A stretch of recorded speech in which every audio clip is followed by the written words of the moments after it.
I think in a world where we're always trying to save time, it will be worth the time invested in speaking to a real life human expert with first-hand experience, because otherwise you'll just spend your time trying to correct the errors that have been made from taking shortcuts. So always go directly to the source and people will trust you more.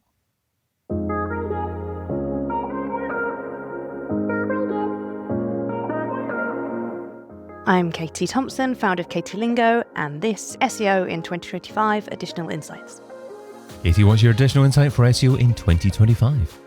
My additional insight for SEOs in 2025 is to get expertise straight from the source. So EEAT is still important, and the most valuable content will come from those who have interviewed real-life human experts. Straight from the source. So how do you know who the best source is? I think there are various, well, I suppose in SEO terms, trust signals. So be that the very simple sort of badges on a website, law society for a law firm, for example, or it could be any kind of credentials. It could be an author bio. It could be seeing their name on cited in other sources, just anything that actually shows that they are a real human and that they've done their homework and they are an expert in their field. And does it make any difference if you interview an internal in-house expert or some external expert that you haven't necessarily encountered before?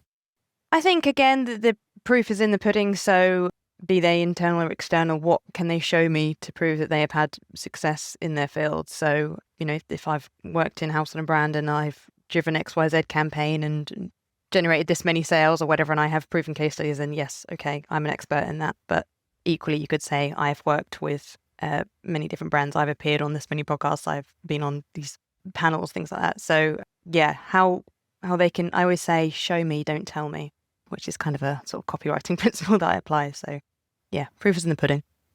Okay. And do you look at specific metrics, or is a lot of it instinct and experience in terms of knowing who's the right person?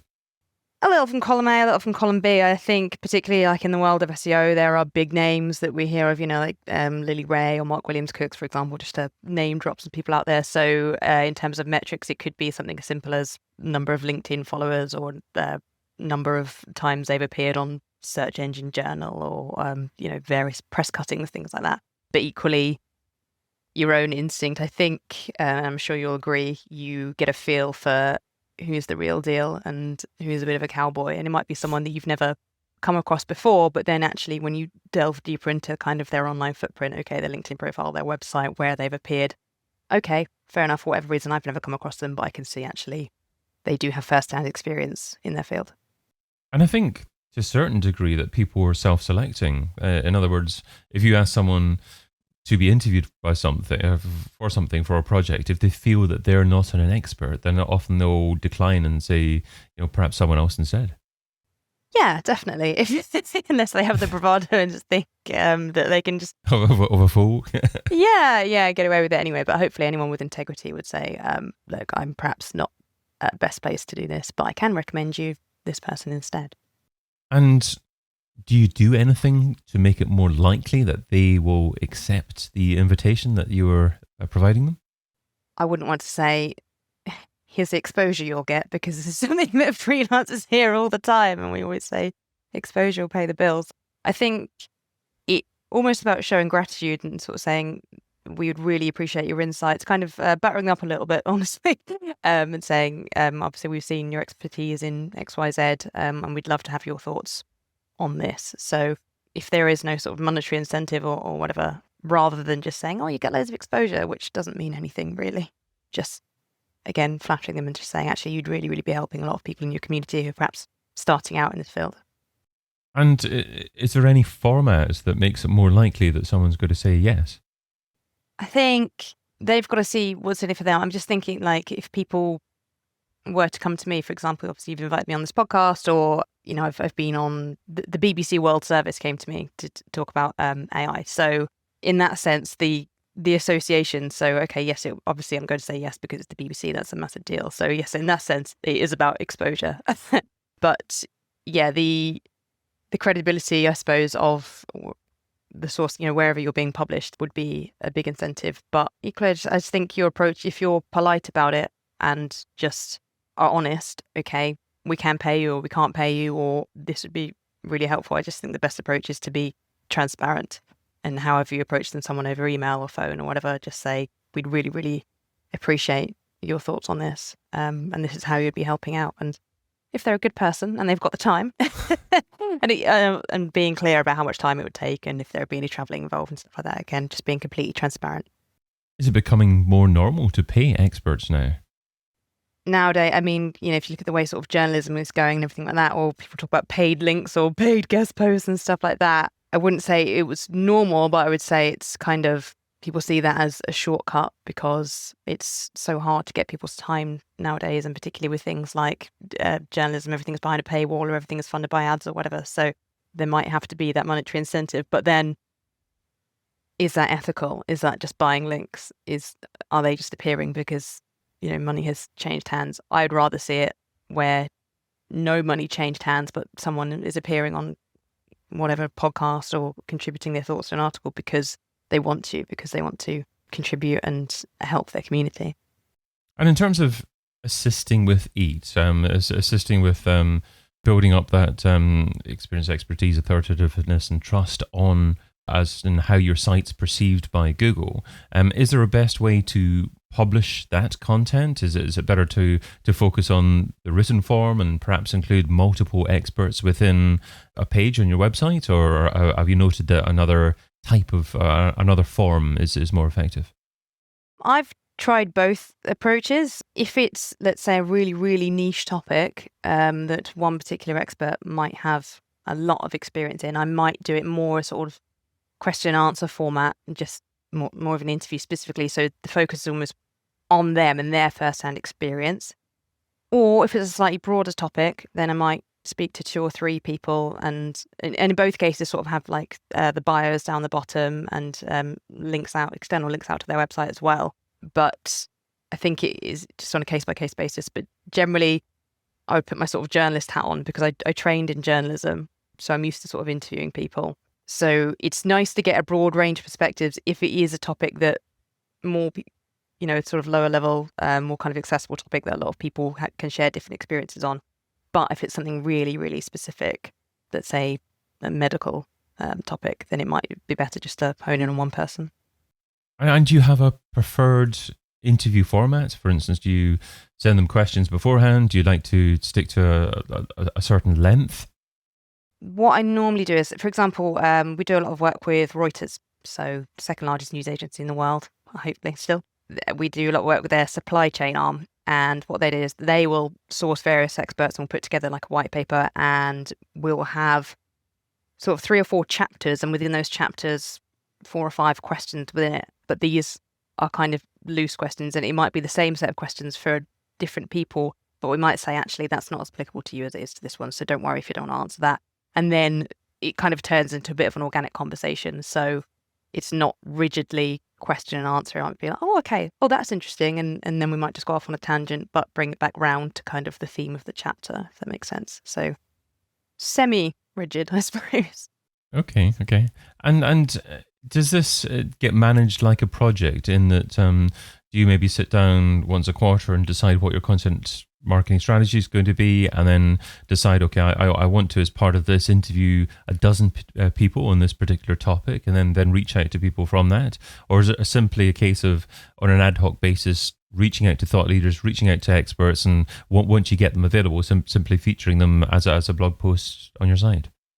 I think probably more the first option in terms of that way it's just easier to plan things with time constraints and stuff. So often the biggest hurdle is just trying to find these experts, and they're all on different time zones and all on different schedules, and just trying to get it within that sort of 8-week window. So it's best to kind of have the questions planned ahead and then source the experts, but obviously be a little bit fluid with that. And if it's a case of whoever's available might not be as well versed in this topic as they are in that, then maybe slightly adapt the questions, but have an idea in your head, but be adaptable with it, depending on the people that you manage to reach out to. And do you have any publishing and promotion strategy for each piece of content? For instance, in terms of publishing, do you try and incorporate certain elements of schema? And in terms of promotion, do you tend to bite size it and incorporate it in social media or involve digital PR in order to actually get more eyeballs to it as soon as possible?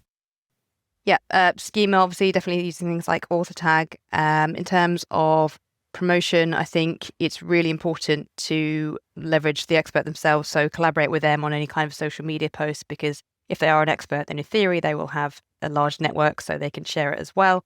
And equally, kind of having a list of sort of publications in mind who might be interested in hearing from this person. So planning it all in advance. So, okay, how are we going to hit it from a social media point of view, from an SEO point of view, from a digital PR point of view? And like you say, kind of repurposing as well. So if we are writing an 8,000 word white paper, there are all sorts of snippets we can take out of that and turn it into a social media post or an infographic or whatever. It's very valuable to have that one piece of content from that expert source. So when you talk about an 8,000 word white paper, would that potentially be from the one interview, or would that be from multiple interviews? In that particular example, that would probably be from 3 or 4 people. Again, I'm just thinking back to things we've done with Reuters. Some of them might be sort of a write-up of a huge conference. So it'll be kind of trying to condense all these different talks that like they're half an hour each and trying to pull out the salient points and putting it all together. But some might only have 3 or 4 people. But again, because of the sort of the chapter format, it might be a case of one expert's better talking about, let's say, logistics, as opposed to another expert who might be better at talking about supply chain visibility and the technology that comes with it, sort of thing. So yeah, 3 or 4, I'd say, in that size white paper. And how does this all come together in terms of the different marketing roles that you have to work with? Because you've mentioned that you've got a journalistic background. Do you have to work with technical SEOs or other content marketing teams or social media teams in order to really maximize the opportunity of working with top experts in your niche? Yeah, it's a tricky process because I'm sure you've seen it before, what we call like approval by committee. It's just a nightmare because there's obviously this sourcing the experts, there's getting the client themselves to check it off sort of editorially. Then later on, there might be like working with the designer as well. Then the designer might say, actually, you need to change the content because this graph doesn't match up with this caption or whatever. So yeah, it is a large process, a very iterative process, and there's a lot of back and forth and perhaps not the most efficient, but I think it's so important that everyone is on the same page. So what I always say ahead of any of these projects is, right, okay, let's look at exactly who is involved, how many people are involved here, and in what stage will they be involved? Because we don't want to get lost in version control and think we're ready, and then, oh, actually, another 5 stakeholders have got to get involved. So I think to save time, it's good to plan it out and see who's doing what. And how do you measure success? Because a lot of this could be quite intangible. I mean, for instance, do you look at ideally trying to rank for different expert names, drive more traffic for particular keyword terms within the interview? Or do you somehow measure an increase in authority on your website or perceived domain authority based upon what you've published? Probably more so the last one, but I'd also kind of measure how valid they are as a source before I've even produced the content. So, how many publications have they been featured in? What credentials do they have? How many views does their website or blog get? So I'd measure that first. And then I would look at standard sort of engagement metrics. So be that on social media, likes and comments, things like that. And then looking at perhaps keyword rankings as well. If you're going to hang your hat just on the name, then I would make sure that was one of those interviews we talked about before, where it is just one-on-one, where you're talking about a really niche topic, because they've got their own authority, and I'd soon not rank just for a name. I'd rather rank for the topic that we're discussing. This is something that's happened to me before. Like, I've got a portfolio section on my website, and now I rank for someone's name because it just happens to be an interview with someone, which is like, great, but that doesn't necessarily showcase my copywriting services. So, yeah, it's tricky. Okay, and we're obviously zeroing in on focusing our attention on EAT and by default Google, but there are of course new up and coming search engines. There's AI driven search results as well. Where do they come into to play? Do you think about them in terms of publishing content and where else the expert driven content might feature?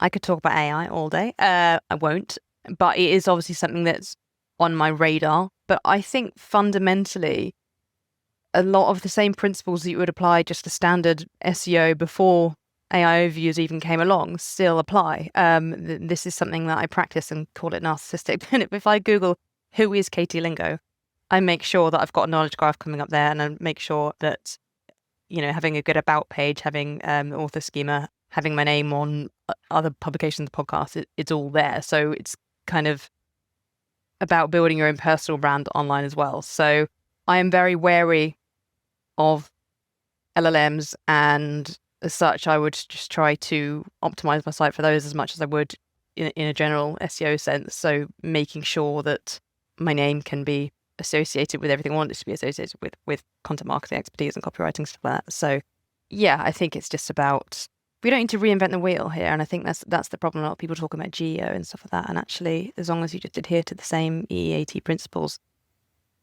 your name is going to show up in those knowledge graphs and stuff.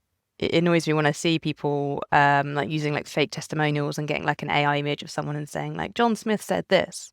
And then if I were to Google John Smith or do a reverse image search, I would see that wasn't a real person. I think it's really important to invest in your personal brand as well. Katie, what's the key takeaway from the tip you shared today? I think in a world where we're always trying to save time, it will be worth the time invested in speaking to a real life human expert with first-hand experience, because otherwise you'll just spend your time trying to correct the errors that have been made from taking shortcuts. So always go directly to the source and people will trust you more. Katie Thompson is Managing Director at Katie Lingo, and you can find her over at katielingo.co.uk. Katie, thanks so much for adding your additional insight to SEO in 2025. Thank you so much. I've been your host, David Bain, and you've been listening to SEO in 2025 Additional Insights, a Majestic series that complements the original podcast, video series, and book. Find out more at SEOin2025.com.